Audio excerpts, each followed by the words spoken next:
None other than Jess Gill, host on Reasoned UK. Jess, welcome. Thank you so much for having me. What is going on? What's JK Rowling done wrong now, apart from existing?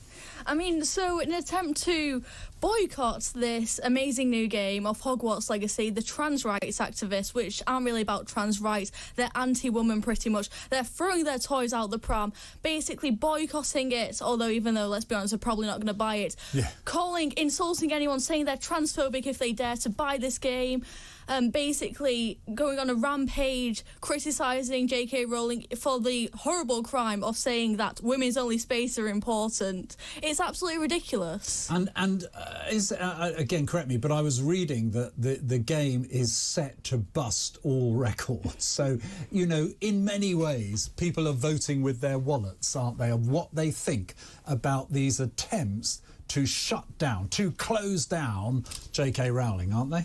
I mean, everyone loves Harry Potter. It's a part of British culture at this point. So is JK Rowling.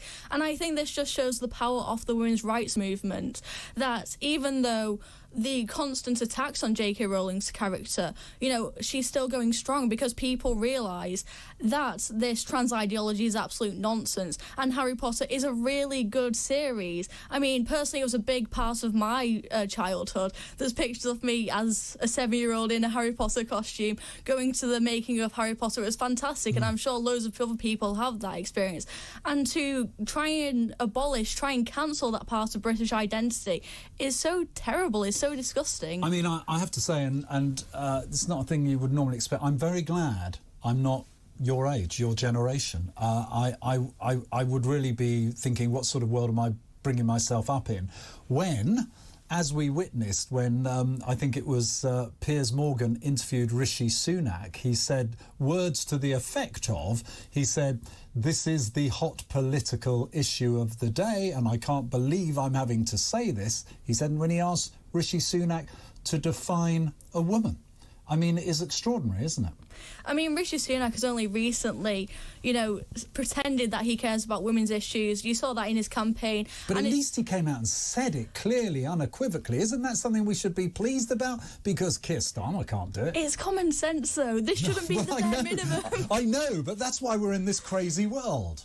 I mean, to me personally, if a politician can't define something as simple as a woman being an adult human female, I don't think they should be responsible for leading the country. I think it's common sense that we need to protect the most vulnerable in society, women in domestic violence safe spaces. We've seen the controversy in Scotland around women's prisons. These should be basic common sense. But actually, why is it when Nicola Sturgeon, who's made an absolute fool of herself as she tied herself in knots around this debate about women's prisons, all right? In a way, to me, most rational people should go, well, that's it. That debate is now sorted, isn't it? And yet, here we are still talking about it.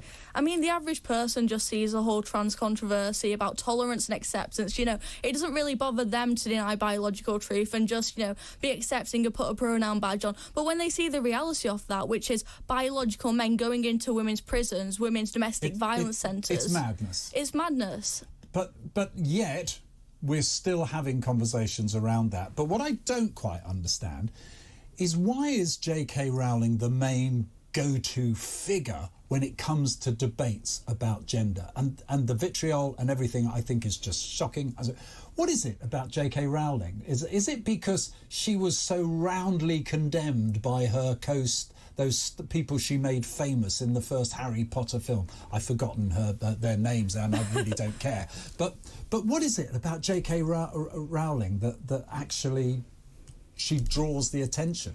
I mean, oftentimes with celebrities, you see them giving in when being cancelled, but JK Rowling stuck to her guns with this. She said, no, we need to protect these spaces, and that's so admirable, I think, and that's why they hate her, because they don't have any power over that, because these people want to control everything. After we've seen with them trying to boycott Hogwarts Legacy and failing, might I add, they're snowflakes. They want to be in control, and when they don't get control, they feel threatened, and that's why they see JK Rowling as this awful person, because they can't control her. Why are we developing into a society that is quite happy to close down different opinions, different debate? We see it on universities, which should be the bastions of debate, thinking, challenging.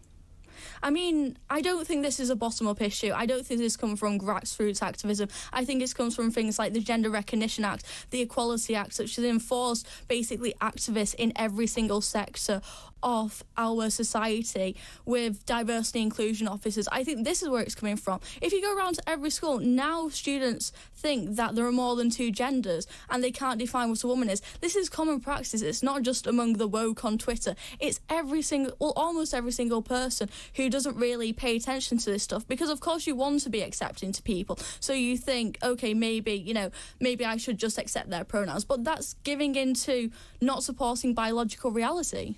I mean, I just do not understand, I don't care particularly, why there's this obsession with defining your pronoun on emails and things. Again, it's almost as if, and this is a crude term to make, analysis to make, but a very small percentage of the population has determined the behaviour of millions of people. I mean, with the whole pronouns in bio thing or pronouns in your email, again, it's just showing that you're woke, it's virtue signalling. I think genuine trans people, they have bigger things to worry about than pronouns in your bio. I think it's absolutely ridiculous. You would have thought so, wouldn't you?